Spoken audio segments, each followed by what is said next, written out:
Hello friends, once again welcome to SMG ಅಪ್ಡೇಟ್ಸ್ಗೆ. Friends, ಇವತ್ತು ಏನು ನೋಡೋಣ ಅಂದರೆ ESI ಹುದ್ದೆಗೆ ಏನು ಕ್ವಾಲಿಫಿಕೇಷನ್ ಇದೆ ಮತ್ತು ಅದರ ಜೊತೆಗೆ ನೋಡಿ ಫಿಸಿಕಲ್ಗೆ ಏನೆಲ್ಲ ಅರ್ಹತೆಗಳು ಇರಬೇಕಂತ ನೋಡೋಣ. ಮತ್ತು ಅದರ ಜೊತೆಗೆ ಇನ್ನೊಂದು ಏನಂದರೆ ಸಿಲೆಬಸ್ ಏನಿರುತ್ತೆ, ESI ಹುದ್ದೆಗೆ ಸಿಲೆಬಸ್ ಏನಿರುತ್ತೆ ಅಂತೇಳಿ. ಯಾಕಂದರೆ ಗ್ರೂಪ್ ಸಿ ಅಂದರೆ ಸೆಕೆಂಡ್ ಪೇಪರು ಕಮ್ಯುನಿಕೇಷನ್ ಇರುತ್ತಾ ಅಂತೇಳಿ ಯಾರೋ ಒಬ್ಬರು ಕಮೆಂಟ್ನ ಮಾಡಿದರು. ಸೊ ಅದರ ಸಲುವಾಗಿ ಸಿಲೆಬಸ್ಸು, ಕ್ವಾಲಿಫಿಕೇಷನು ಮತ್ತು ಫಿಸಿಕಲ್ಗೆ ಏನೆಲ್ಲ ನಿಮಗೆ ಅರ್ಹತೆಗಳು ಇರಬೇಕಂತೇಳಿ ನೋಡೋಣ. ಯಾಕೆಂದರೆ ನೋಡಿ ಫಿಸಿಕಲ್ಲು PCPSIಗಿಂತ ಡಿಫ್ರೆಂಟ್ ಆಗಿದೆ, ಹೈಟು ವೇಟಲ್ಲಿ ಎಲ್ಲ ಡಿಫ್ರೆಂಟ್ ಆಗಿದೆ. ಸೊ ಅದ್ರ ಬಗ್ಗೆ ಇವತ್ತು ಕಂಪ್ಲೀಟಾಗೆ ನೋಡೋಣ. ಯಾಕಂದರೆ ESI ನೋಡಿ ಟೋಟಲು 265 ಪೋಸ್ಟ್ದು KPSCಗೆ ಪ್ರಪೋಸಲ್ ಬಂದಿದೆ. HKದು 57 ಪೋಸ್ಟ್ ಇದೆ ಮತ್ತು ನಾನ್ HKದು 208 ಪೋಸ್ಟ್ ಇದೆ. ಇದು ನೋಟಿಫಿಕೇಷನ್ ನೋಡಿ ಆಗಸ್ಟ್ ಅಥವಾ ಸೆಪ್ಟೆಂಬರಲ್ಲಿ ಆಗಬಹುದು, ಆಗಸ್ಟ್ ಅಥವಾ ಸೆಪ್ಟೆಂಬರಲ್ಲಿ ಆಗೋ ಚಾನ್ಸಸ್ ಇದೆ. ಸೊ ಯಾರೆಲ್ಲ ESIಗಂತ ಪ್ರಿಪ್ರೇಷನ್ ಮಾಡ್ತಿದ್ದೀರಲ್ಲ, ನೀವು ಕಂಟಿನ್ಯೂ ಪ್ರಿಪ್ರೇಷನ್ ಮಾಡ್ಬೋದು. ಇವಾಗ ಏನು ಸಿಲೆಬಸ್ ಹೇಳ್ತೀನಿ ನೋಡಿ ಅದನ್ನು ಕವರ್ ಮಾಡಿ. ಮತ್ತು ಅದರ ಜೊತೆಗೆ ನೋಡಿ ಯಾರೆಲ್ಲ ಅರ್ಹರು ಅಂತೇಳಿ ಈ ವಿಡಿಯೋದಲ್ಲಿ ಗೊತ್ತಾಗುತ್ತೆ. ಅದರದ್ದೆಲ್ಲ ಫಿಸಿಕಲ್ ಅರ್ಹತೆಗಳನ್ನು ಈ ವಿಡಿಯೋದಲ್ಲಿ ಹೇಳ್ತೀನಿ ನೋಡಿ ಫಸ್ಟು ಫಿಸಿಕಲ್ ಬಗ್ಗೆ ನೋಡೋಣ. ಅದರಲ್ಲಿ ನೋಡಿ ಶಾರೀರಿಕ ದಾರ್ಢ್ಯತೆ ಅಂತ ಕೊಟ್ಟಿದ್ದಾರೆ. ಇಲ್ಲಿ ಪುರುಷರದು ಕೊಟ್ಟಿದ್ದಾರೆ ಮತ್ತು ಮಹಿಳೆಯರದು ಕೊಟ್ಟಿದ್ದಾರೆ. ಫಸ್ಟ್ ನೋಡಿ ಹೈಟ್ ಕೊಟ್ಟಿದ್ದಾರೆ. ಎಷ್ಟಿರಬೇಕಂದ್ರೆ 163 ಸೆಂಟಿಮೀಟರ್ ಹೈಟ್ ಇದ್ದರೆ, 163 ಸೆಂಟಿಮೀಟರ್ ಇದ್ದರೆ ನೀವು ಎಲಿಜಿಬಲ್ ಆಗ್ತೀರಾ. ಮತ್ತು ಮಹಿಳೆಯರಿಗೆ ನೋಡಿ 157 ಸೆಂಟಿಮೀಟರ್ ಇದೆ. ನೋಡಿ PSIಗಿಂತ ಕಡಿಮೆ ಇದೆ. PSIಗೆ 168 ಸೆಂಟಿಮೀಟರ್ ಇರಬೇಕು, ESIಗೆ ನೋಡಿ 163 ಸೆಂಟಿಮೀಟರ್, ಅಂದರೆ 5 ಸೆಂಟಿಮೀಟರ್ ಕಡಿಮೆ ಇದೆ ESIಗೆ. ಮತ್ತು ನೋಡಿ ತೂಕ ಯಾವುದೇ ವೇಟ್ ಇಲ್ಲ ಪುರುಷರಿಗೆ. ಮಹಿಳೆಯರಿಗೆ ನೋಡಿ 49.9 kg ವೇಟು ಕೊಟ್ಟಿದ್ದಾರೆ. ಮತ್ತು ಎದೆಯ ಸುತ್ತಳತೆ ನೋಡಿ 81 ಸೆಂಟಿಮೀಟರ್ ಕೊಟ್ಟಿದ್ದಾರೆ. ಇದು ಮಿನಿಮಮ್, ಇದಕ್ಕಿಂತ ಕಡಿಮೆ ಇರಬಾರ್ದು. ಮತ್ತು ನಿಮ್ಮದು ಎಕ್ಸ್ಟೆಂಡ್ ಮಾಡಿದ್ರೆ 5 ಸೆಂಟಿಮೀಟರ್ ಜಾಸ್ತಿ ಆಗಬೇಕು. ಇಷ್ಟು ಚೆಸ್ಟ್ ಬಗ್ಗೆ ಕೊಟ್ಟಿದ್ದಾರೆ. ಮಹಿಳೆಯರಿಗೆ ಅನ್ವಯಿಸುವುದಿಲ್ಲ ಅಂತ ಕೊಟ್ಟಿದ್ದಾರೆ, ಅವರಿಗೆ ಇರೋದಿಲ್ಲ. ಇಷ್ಟು ನೋಡಿ ಹೈಟು, ವೇಟು ಮತ್ತು ಚೆಸ್ಟ್ ಬಗ್ಗೆ ಇದೆ. ಅದರ ಜೊತೆಗೆ ನೋಡಿ ದೃಷ್ಟಿ ಸಾಮರ್ಥ್ಯ ಕೊಟ್ಟಿದ್ದಾರೆ, ವಿಷನ್ದು ಕೊಟ್ಟಿದ್ದಾರೆ. ಇದರಲ್ಲಿ ನೋಡಿ ದೂರ ದೃಷ್ಟಿ ಇದೆ, ಡಿಸ್ಟೆನ್ಸ್ ವಿಷನು, ಮತ್ತು ನಿಯರ್ ವಿಷನ್, ಹತ್ತಿರದ ದೃಷ್ಟಿ. ಇದರಲ್ಲಿ 2 ಪಾರ್ಟ್ ಕೊಟ್ಟಿದ್ದಾರೆ ನೋಡಿ, ದೋಷರಹಿತ ಮತ್ತು ದೋಷಪೂರಿತ. ದೋಷರಹಿತದಲ್ಲಿ ನೋಡಿ 6x6 ಮೀಟರ್ ಇದೆ, ದೋಷಪೂರಿತದಲ್ಲಿ 6x9 ಮೀಟರ್ ಇದೆ. ಅಥವಾ ನೋಡಿ 6x6 ಇದ್ರೂ ನಡೆಯುತ್ತೆ, 6x12 ಇದ್ರೂ ನಡೆಯುತ್ತೆ. ಮತ್ತು ಹತ್ತಿರದ ದೃಷ್ಟಿಯಲ್ಲಿ ನೋಡಿ ದೋಷರಹಿತ 0x6 ಮೀಟರ್ ಇದೆ, ದೋಷಪೂರಿತ 0x8 ಮೀಟರ್ ಇದೆ. ಇದು ಐ ವಿಷನ್ ಕೊಟ್ಟಿರೋದು. ಮತ್ತು ನೋಡಿ ಕಣ್ಣಿನ ಬಗ್ಗೆ ಇನ್ನೊಂದು ಕೊಟ್ಟಿದ್ದಾರೆ ಇಲ್ಲಿ ಲೈನ್ ಕೆಳಗಡೆ, ಕಲರ್ ಬ್ಲೈಂಡ್ನೆಸ್ ಏನು ವರ್ಣಾಂಧತೆ ಇದೆಯಲ್ಲ ಅದು ಇರಬಾರ್ದು, ಮತ್ತು ಮೆಳ್ಳಗಣ್ಣು ಇರಬಾರ್ದು. ಮತ್ತು ನೋಡಿ ಮಾರ್ಬಿಡ್ ಕಂಡೀಷನ್ ಅಂತಲೂ ಕೊಟ್ಟಿದ್ದಾರೆ, ರೆಪ್ಪೆ ವಿಕೃತಿ ಸ್ಥಿತಿ ಅಂತೇಳಿ ಕೊಟ್ಟಿದ್ದಾರೆ.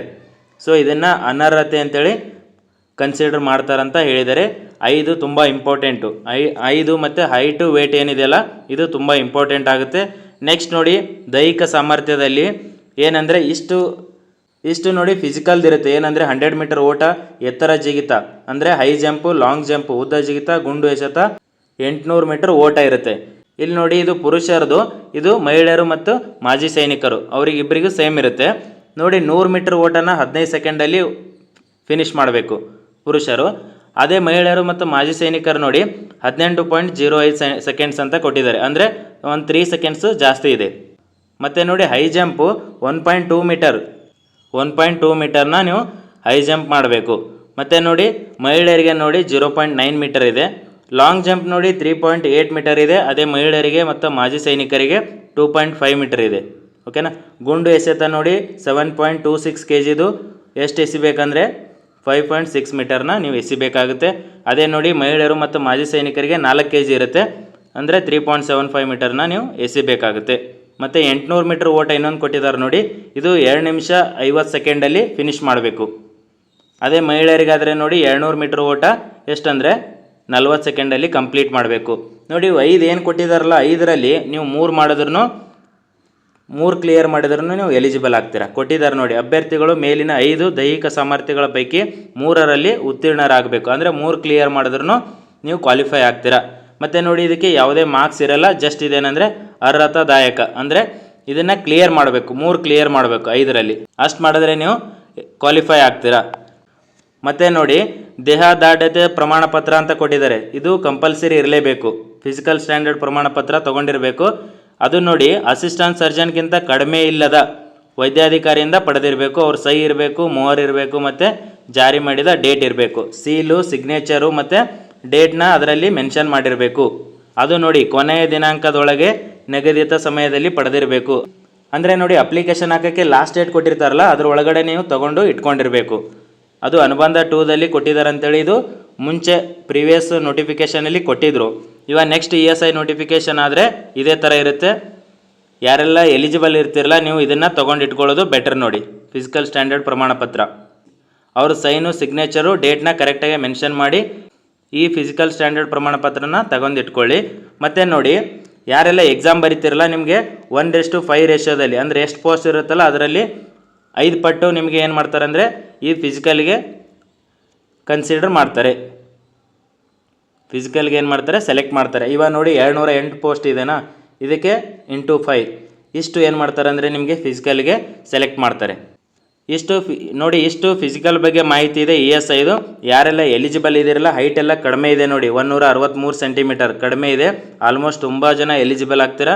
ಸೊ ನೀವು ಪ್ರಿಪ್ರೇಷನ್ನ ಕಂಟಿನ್ಯೂ ಮಾಡ್ಬೋದು. ಅದರ ಜೊತೆಗೆ ನೋಡಿ, ಇವಾಗ ಸಿಲೆಬಸ್ ಹೇಳ್ತೀನಿ, ಆ ಸಿಲೆಬಸ್ನ ಕವರ್ ಮಾಡಿ ರಿವಿಷನ್ನ ಮಾಡ್ಕೊಳ್ಳಿ. ಮತ್ತು ನೋಡಿ, ESI ಜೊತೆಗೆ PSIನೂ ಬರಿಬೋದು. ಅದನ್ನು ನೋಟಿಫಿಕೇಷನ್ ಆದರೆ ಸೇಮ್ ಸಿಲೆಬಸ್ ಇರುತ್ತೆ ಆಲ್ಮೋಸ್ಟು. ನೋಡಿ, ಪೇಪರ್ 2 ಕಮ್ಯುನಿಕೇಷನ್ ಇರುತ್ತಾ ಅಂತ ಹೇಳ್ತಿದ್ರಿ, ಕಮ್ಯುನಿಕೇಷನ್ ಇರಲ್ಲ. ಇದು ಗ್ರೂಪ್ ಸಿ ಇದ್ರೂ ಪೇಪರ್ 2 ಚೇಂಜ್ ಇದೆ. ಪತ್ರಿಕೆ 1ರಲ್ಲಿ ನೋಡಿ 2 ಭಾಗ ಮಾಡಿದ್ದಾರೆ. ಭಾಗ 1ರಲ್ಲಿ ಏನಿದೆ ಅಂದರೆ ಕನ್ನಡ ಅಥವಾ ಆಂಗ್ಲ ಭಾಷೆಯಲ್ಲಿ ಪ್ರಬಂಧ ಎಸ್ಸೆ ಬರಿತಿರಲ್ಲ, ಇಂಗ್ಲೀಷ್ ಅಥವಾ ಕನ್ನಡದಲ್ಲಿ ಎಸ್ಸೆನ ಬರಿಬೋದು. ಇದಕ್ಕೆ 30 ಮಾರ್ಕ್ಸ್ ಇರುತ್ತೆ. ಭಾಗ 2ರಲ್ಲಿ ಏನಂದರೆ ಟ್ರಾನ್ಸ್ಲೇಷನ್ ಇದೆ ನೋಡಿ, ಅಂದರೆ ಕನ್ನಡದಿಂದ ಇಂಗ್ಲೀಷ್ಗೆ, ಇಂಗ್ಲೀಷದಿಂದ ಕನ್ನಡಕ್ಕೆ ನೀವು ಟ್ರಾನ್ಸ್ಲೇಷನ್ ಮಾಡಬೇಕು. ಇದು 20 ಮಾರ್ಕ್ಸ್ ಇರುತ್ತೆ. ಟೋಟಲು 50 ಮಾರ್ಕ್ಸ್ ನೋಡಿ. ಇದು ಪೇಪರ್ 1. ಯಾವ ಥರ PSI ಇರುತ್ತಲ್ಲ ಅದೇ ಥರ, ಬಟ್ ಇಲ್ಲಿ ಎಸ್ಸೆ ಮತ್ತು ಟ್ರಾನ್ಸ್ಲೇಷನ್ ಎರಡೇ ಇರುತ್ತೆ. ESIಗೆ 1.5 ಗಂಟೆ ಟೈಮ್ ಇರುತ್ತೆ. ಸೊ ಇದನ್ನು ಸ್ವಲ್ಪ ಪ್ರಾಕ್ಟೀಸ್ ಮಾಡ್ಕೊಳ್ಳಿ. ಇಂಗ್ಲೀಷಲ್ಲಿ ಬರೆಯೋದು, ಟ್ರಾನ್ಸ್ಲೇಟ್ ಮಾಡೋದು ಏನಿದೆಯಲ್ಲ ಅದನ್ನೇ ಸ್ವಲ್ಪ ಡಿಫಿಕಲ್ಟ್ ಆಗ್ಬೋದು. ಎಸ್ಸೆ ಏನು ಬರಿತೀರಾ, ಕನ್ನಡದಲ್ಲೆಲ್ಲ ಬರಿತೀರಾ, ಸೊ ಟ್ರಾನ್ಸ್ಲೇಟ್ ಮಾಡೋದು ಸ್ವಲ್ಪ ನೋಡ್ಕೊಳ್ಳಿ. ಸೊ ಇದನ್ನು ಮಾಡಿದ್ರೆ ನೋಡಿ PSIಗೂ ಹೆಲ್ಪ್ ಆಗುತ್ತೆ. ಸೇಮ್ ಇರುತ್ತೆ ಅಲ್ಲಿನೂ 50 ಮಾರ್ಕ್ಸಿಗೆ.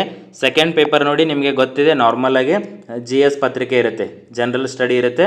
ಇಲ್ಲಿ polity, history, geography, current affairs, mental ability, economy ಎಲ್ಲ ಇರುತ್ತೆ. ಇದು 150 ಮಾರ್ಕ್ಸಿಗಿರುತ್ತೆ. ಅಂದರೆ 100 ಕ್ವಶನ್ ಇರುತ್ತೆ.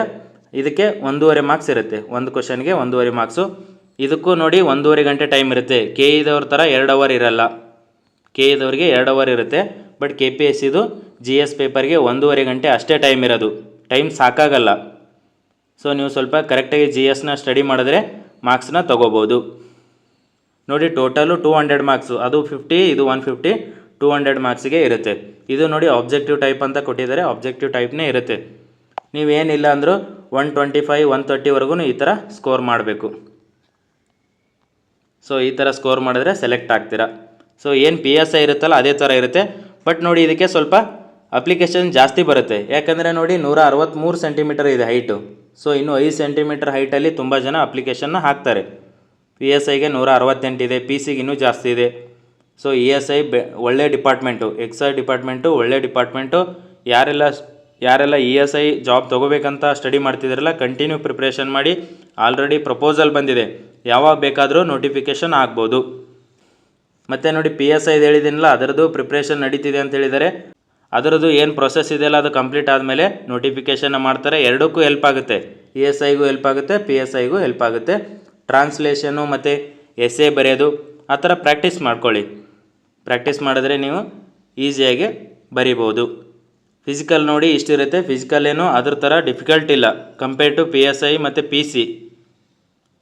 ಇಲ್ಲಿ 800 ಮೀಟರ್ ಇದೆ, 2 ನಿಮಿಷ 50 ಸೆಕೆಂಡ್ ಇದೆ. ಮತ್ತು 100 ಮೀಟರ್ನ 15 ಸೆಕೆಂಡಲ್ಲಿ ಓಡಬೇಕು.